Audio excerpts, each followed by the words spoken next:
Good evening. Welcome again to our recitational meditations on Sri Aurobindo's Savitri. We have come to Canto 3, the Yoga of the Soul's Release, Book 1, the Book of Beginnings.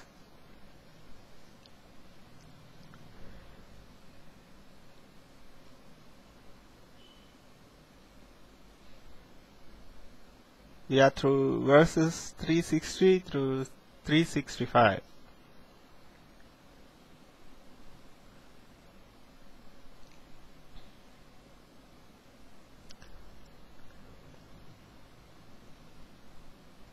Wisdom supernal, wordless, absolute, sat uncompanioned in the eternal calm.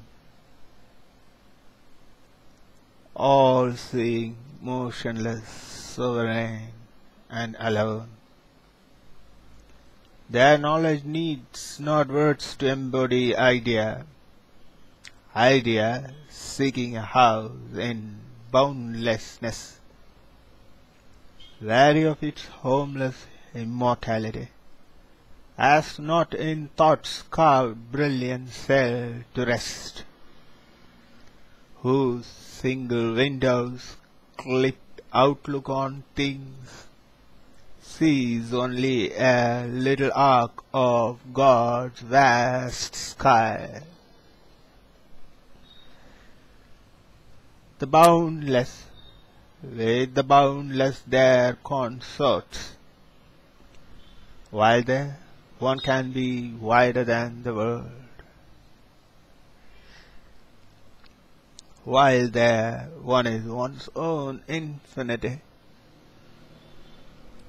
his center was no more an earthly mind. A power of seeing silence filled his limbs, caught by a voiceless wide epiphany into a vision that surpasses forms, into a living that surpasses life. He neared the still consciousness sustaining all.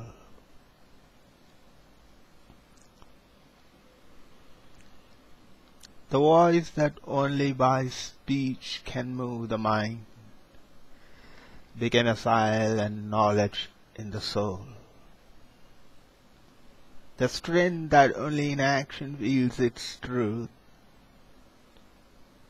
was lodged now in a mute, omnipotent peace. A leisure in the labor of the worlds, a pause in the joy and anguish of the search, restored the stress of nature to God's calm. A vast unanimity ended life's debate. The war of thoughts that fathers the universe, the clash of forces struggling to prevail, in the tremendous shock that lights a star, as in the building of a grain of dust. The grooves that turn their dumb ellipse in space, plowed by the seeking of the world's desire. The long regurgitations of time's flood, the torment edging the dire furrows of lust, that wakes kinetic in earth's dullard slime, and carves a personality out of mud. The sorrow by which nature's hunger is fed, the estrus which creates with fire of pain,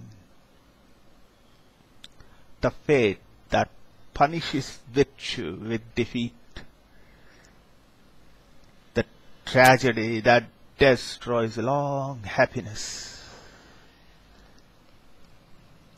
the weeping of love, the quarrel of the gods, seized in a truth which lives in its own light. His soul stood free, a witness and a king, absorbed no more in the moment-ridden flux, where mind incessantly drifts as on a raft, hurried from phenomenon to phenomenon. He abode at rest in indivisible time.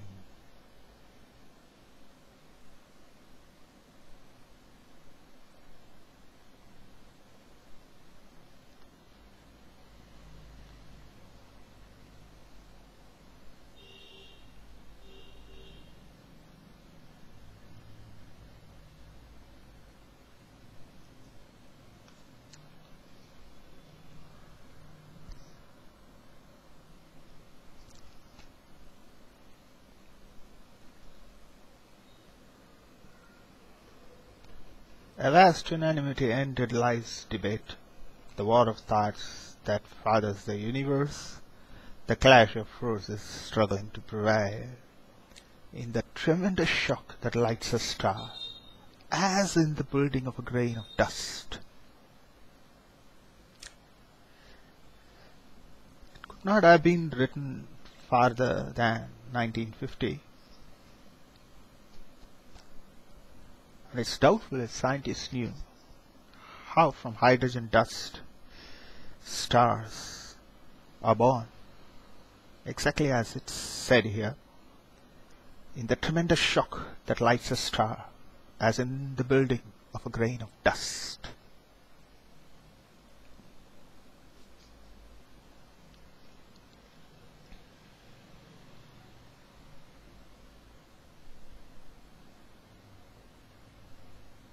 I thank you again for joining these joyful recitation meditations.